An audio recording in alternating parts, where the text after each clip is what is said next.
भाई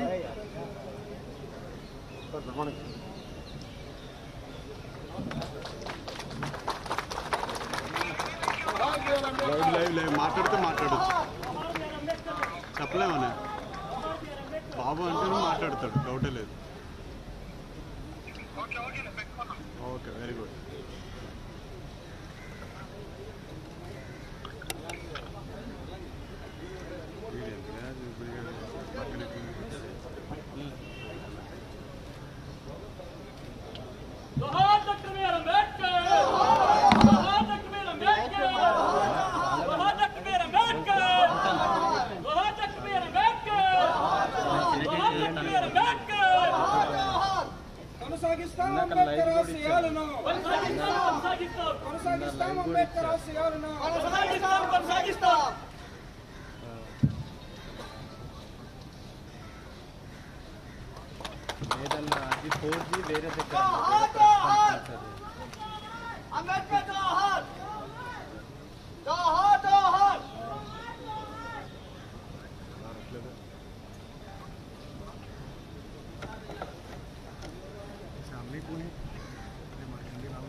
side sir side side आप लोग साइड तो हो जाओ अब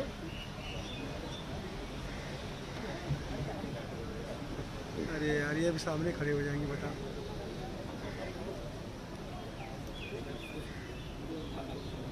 side side side side hello सामने से front side sir sir sir please sir इधर से हट जाओ इधर से भैया मैडम मैडम प्लीज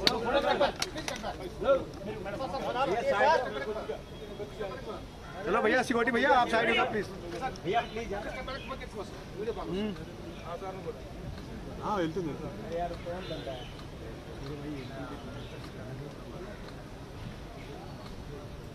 भैया साइड हो जाओ प्लीज यार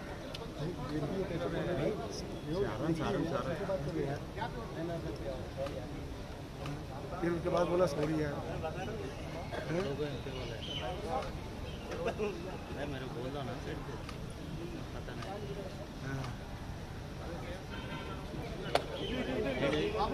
सर सर कितने प्लीज प्लीज यार कैमरा अरे यार सामने से हटो भाई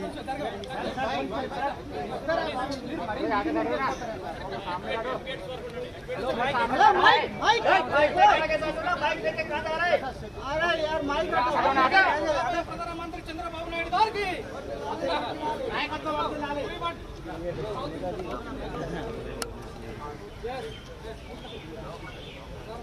सर विजुअल से बोलते हैं सर కొంచెం సైడ్ చేయండి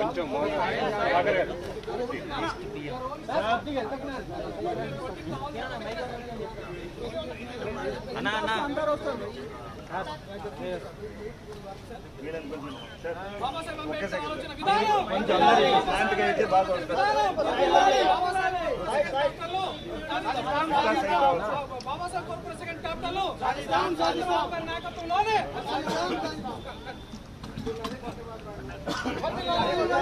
अरे खान साहब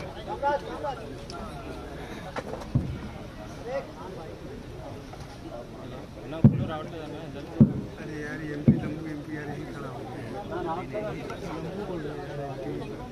अरे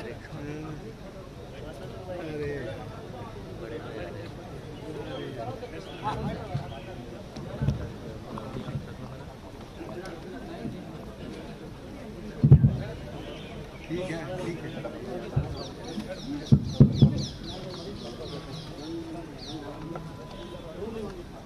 అందరికీ నమస్కారాలు ఈరోజు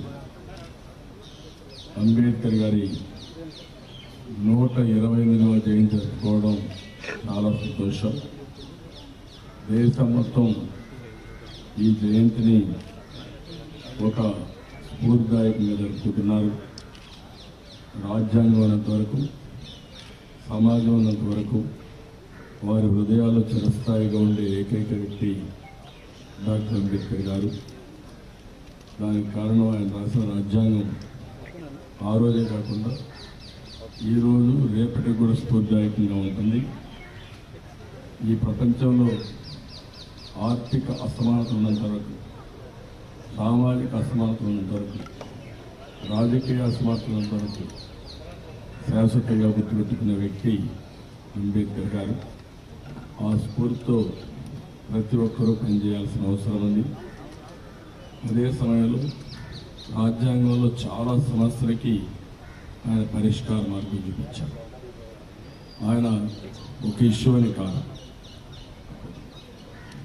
ఒక ఇష్యూ కాకుండా అన్ని ఇష్యూస్కి రాజ్యాంగంలో చాలా వరకు పొందుపరచడమే కాకుండా సేఫ్ గార్డ్స్ కూడా పెట్టి, చెక్స్ అండ్ బ్యాలెన్సెస్ పెట్టి, ఆ రోజుట్లోనే అతనికి ఉండే ఇంట్యూషన్ కానీ విజన్తో చాలా వరకు సమర్థవంతంగా అన్నీ పొందుపరిచారు.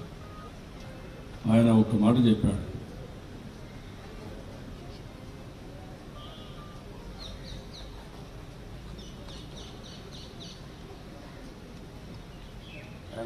చెప్పింది చూస్తే, నేను నా దేశ ప్రజల చేతికి పదునైన కత్తి ఏది ఇవ్వలేదు, నేను ఇచ్చింది ఓటు హక్కు మాత్రమే. అది కత్తికైనా పదునైనది. దాని సాయంతో పోరాడి రాజులు అవుతారు, అమ్ముకుని బానిసలు అవుతారు, తేల్చుకోవాల్సింది వారి వంతే అని అంబేద్కర్ గారు ఆ రోజు చెప్పారు.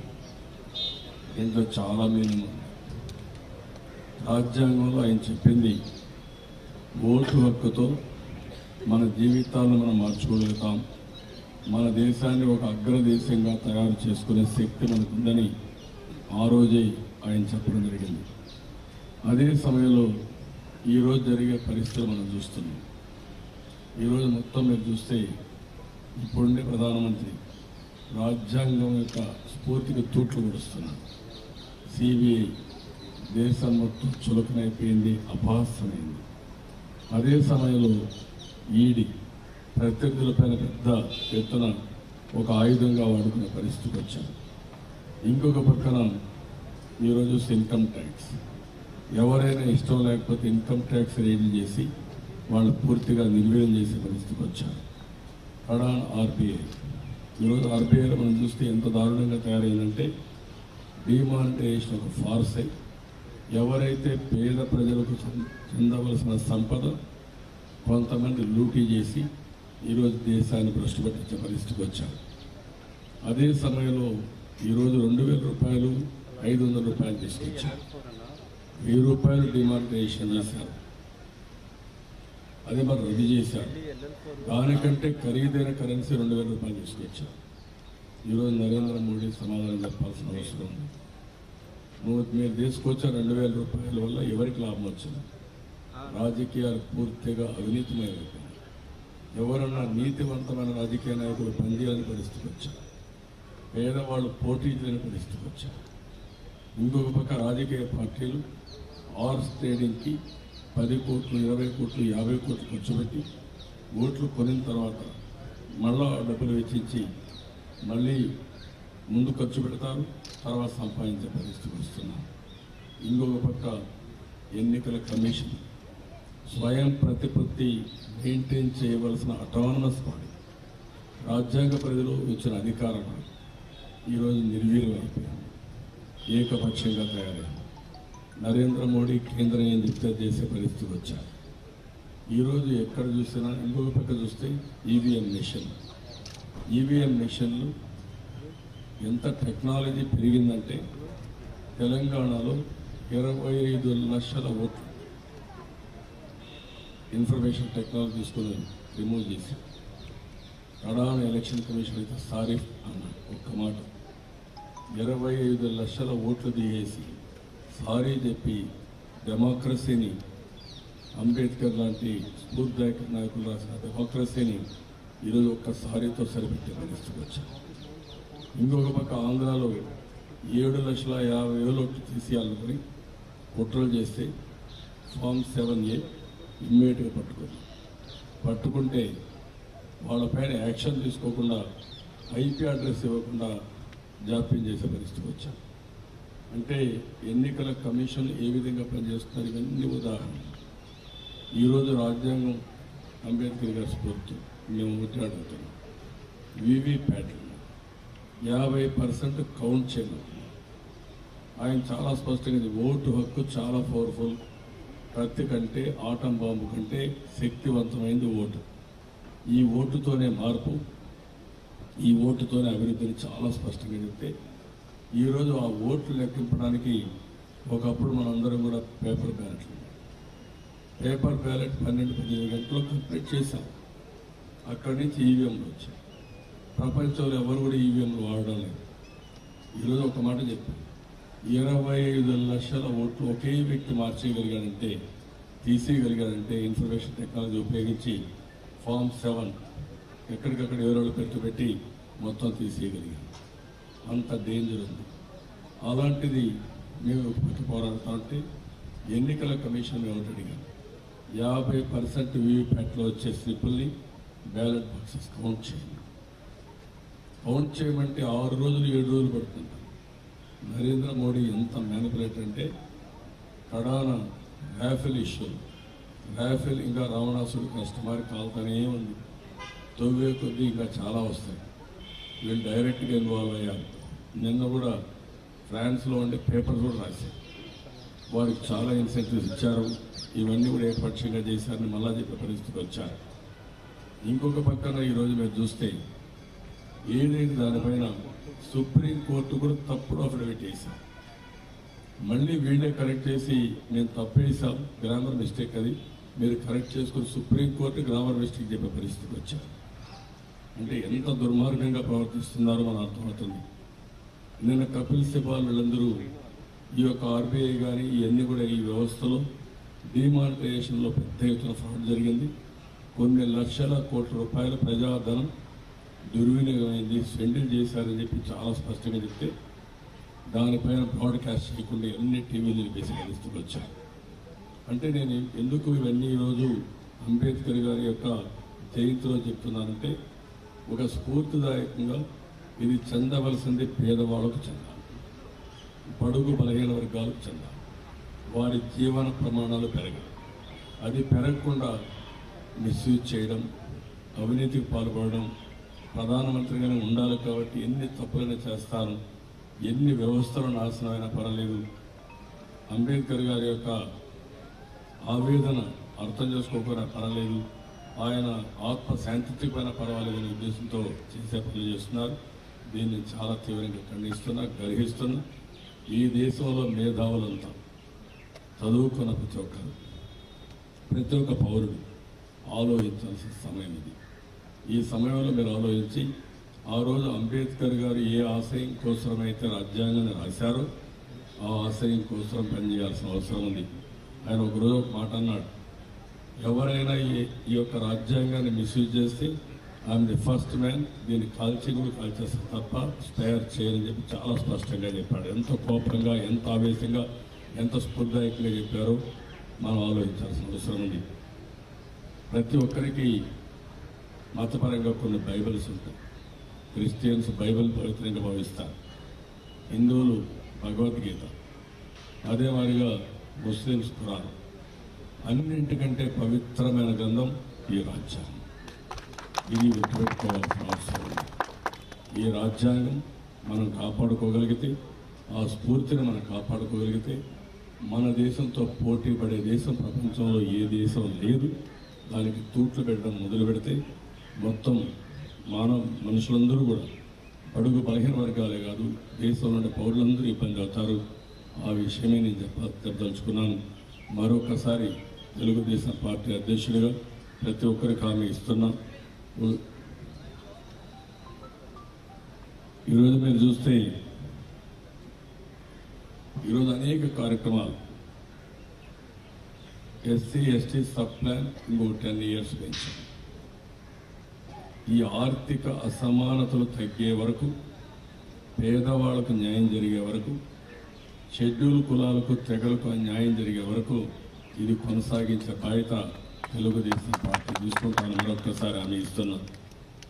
ఇంకొక పక్కన ఈరోజు మీరు చూస్తే అంబేద్కర్ గారి స్ఫూర్తి ఎప్పుడూ ఉండాలి. 125 అడుగుల విగ్రహం అమరావతిలో ఫస్ట్ ఆఫ్ ఇట్స్ కైండ్. దేశంలో అందరికంటే ముందు ఒక స్మృతి వనాన్ని ఏర్పాటు చేస్తున్నాం. అక్కడికి వస్తే అంబేద్కర్ గారు చేసిన కృషి, భవిష్యత్తులో అంబేద్కర్ పైన ఎవరైనా సరే రీసెర్చ్ చేయాలన్నా, అధ్యయనం చేయాలన్నా అదొక కేంద్రంగా తయారవుతుంది, ఒక స్ఫూర్తిదాయకమైన వనంగా తయారవుతుంది. అలాంటి ఇంకా ఒకటే హామీ ఇస్తున్నాం, ఎల్లప్పుడూ ఆయన స్ఫూర్తి తెలుగుదేశం పార్టీ ఫాలో అవుతాం. ఎన్టీ రామారావు గారు ఆదర్శంగా తీసుకుంది, అంబేద్కర్ గారిని ఆదర్శంగా తీసుకొని రాజకీయాల్లోకి వచ్చారు, తెలుగుదేశం పార్టీ పెట్టారు. ఈ స్ఫూర్తిని నిరంతరం కొనసాగిస్తామని మరొకసారి హామీస్తూ, మరొకసారి దేశంలో ప్రజలందరూ కోరుతున్నాం. ఈరోజు అంబేద్కర్ గారు ఆత్మకి శాంతి కలగాలంటే మనం ఆ రాజ్యాంగాన్ని తూచా తప్పకుండా అమలు చేయడం, ఆయన స్ఫూర్తితో పనిచేయడం, ఇవి చేయగలిగితే ఆయన ఆత్మకి శాంతి కలుగుతుంది. ఆ దిశగా అందరూ ముందుకు పోవాల్సిందిగా మరొకసారి కోరుకుంటూ అందరికీ నమస్కారాలు. జై హింద్, జై చంద్రబాబు.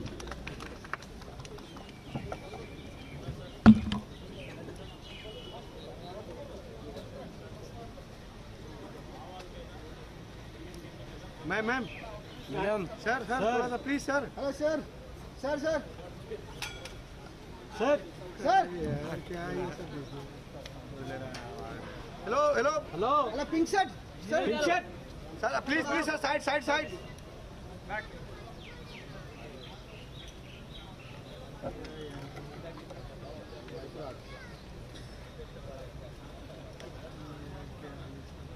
Blue shirt. अरे भाई हेलो वो हट जाएंगे तो यार बहुत आ रहा है. मेरा बाजार हाँ, हमारा प्रीमियम नहीं है तो तेरा से दूसरे पे केबल डालना है क्या? अवार्ड देता है, अवार्ड बाबू देता है, ले लो.